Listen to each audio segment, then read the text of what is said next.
ஹரஹர சங்கர ஜெய் ஜெய் சங்கர. பிரதோஷங்கிறது சைவ சமயத்தில் சிவபெருமான வழிபட உகந்ததா கருதப்படும் காலம். இந்த பிரதோஷ காலத்தில் நாம் செய்கிற வழிபாடு பிரதோஷ வழிபாடுன்னு சொல்கிறோம். சாகா வரம் வேணும்னு அசுரர்களும் தேவர்களும் பார்க்கடலை கடையிறா. அப்போ முதல்ல நல்ல நல்ல விஷயங்கள்லாம் வந்தது. அதையெல்லாம் எனக்கு வேணும் உனக்கு வேணும்னு போட்டி போட்டுட்டு எடுத்துட்டா. கடைசியா ஆலகாலம்னு சொல்லக்கூடிய விஷம் வந்தது. அந்த கொடிய விஷத்திலிருந்து காப்பாற்றணும்னு தேவர்கள்லாம் வேண்டிண்டா. அவளுக்காக சிவபெருமான் அந்த ஆலகால விஷத்தை சாப்பிட்டார்.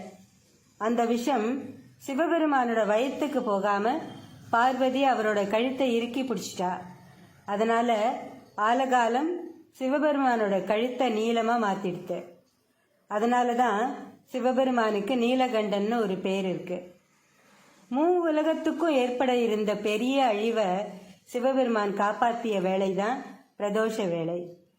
மாசம் வளர்பிறை பிரதோஷம் தேய்பிறை பிரதோஷம்னு 2 வரும். நாம செஞ்ச பாவங்களை எல்லாம் நீக்கக்கூடிய காலம்ங்கிறதுனால இதுக்கு பிரதோஷ காலம்னு பேரு. பிரதோஷ காலத்துல நாம கடவுளை வழிபட்டா நம்ம தோஷங்கள் எல்லாமே போயிடும்.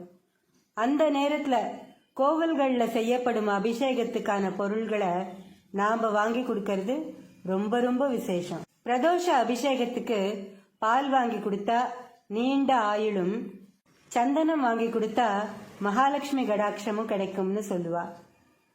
ஈசன் உலகத்தையும் காப்பாத்துறதுக்காக சனிக்கிழமை தான் விஷம் அருந்தினார். அதனால சனி பிரதோஷம் சிறப்பான ஒண்ணு. பிரதோஷ காலத்துல நந்தி தேவரோட 2 கொம்புக்கு நடுவுல சிவன் நர்த்தனம் ஆடுவார்ங்கிறது ஐதீகம். அதனால ஒரே நேரத்துல நந்திக்கும் சிவபெருமானுக்கும் ஹாரதி காட்டுவா. இந்த பிரதோஷ காலத்துல நாம சிவபெருமான வழிபட்டா நம்ம தோஷங்கள் எல்லாம் நீங்குங்கிறது நம்பிக்கை. நம்மளோட வேண்டுதல்கள் யாவும் நிறைவேறும். இதுவும் நம்மளோட நம்பிக்கை தான். இந்த பிரதோஷ காலத்துல நம்ம குலதெய்வத்தோட இஷ்ட தெய்வத்தையும் சேர்த்து வழிபடுறது விசேஷமான பலனை கொடுக்கும். கார்த்தால ராமநாமமும் சாயங்கால பிரதோஷ காலத்துல சிவநாமமும் உகந்ததுன்னு மகா பெரியவா சொல்றார்.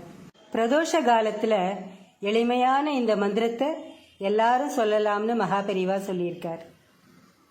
கங்கையை தரித்தவரே ஓம் சிவாய சங்கரா, சசிதரனே சுந்தரனே ஓம் சிவாய சங்கரா, காசிநாதா விஸ்வநாதா ஓம் சிவாய சங்கரா, சசிதரனே சுந்தரனே ஓம் சிவாய சங்கரா, பார்வதி மணாளனே ஓம் சிவாய சங்கரா, சசிதரனே சுந்தரனே ஓம் சிவாய சங்கரா, ஆடும் பாம்பை அணிந்தவனே ஓம் சிவாய சங்கரா, சசிதரனே சுந்தரனே ஓம் சிவாய சங்கரா. இந்த 8 வரிகளை பிரதோஷ காலத்துல சொன்னாலே போதும். பிரதோஷத்தோட முழு பலனையும் நம்மளால பெற முடியும். சிவபெருமான் மகிழ்ந்து ஆசீர்வாதம் பண்ணிடுவார். ஒவ்வொரு பிரதோஷத்துக்கும் இந்த ஸ்லோகத்தை கோவில்களில் பிரதட்சணம் பண்ணிட்டு 3 தடவையாவது சொல்லணும். அப்போ நம்ம கஷ்டங்கள்லாம் தீர்றதோட வேண்டும் வரத்தை இறைவன் அளிப்பார்னு மகா பெரியவா சொல்லியிருக்கார்.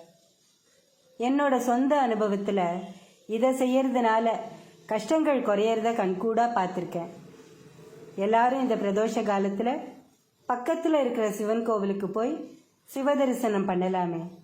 இதனால நிச்சயமா எல்லாரோட வாழ்க்கையும் வளம் பெறுங்கிறதுல எந்த சந்தேகமும் இல்லை. ஸ்ரீ மகா பெரியவா திருவடிகளே சரணம். ஹரஹர சங்கர ஜெய ஜெய் சங்கர. காஞ்சி சங்கர காமகோட்டி சங்கர.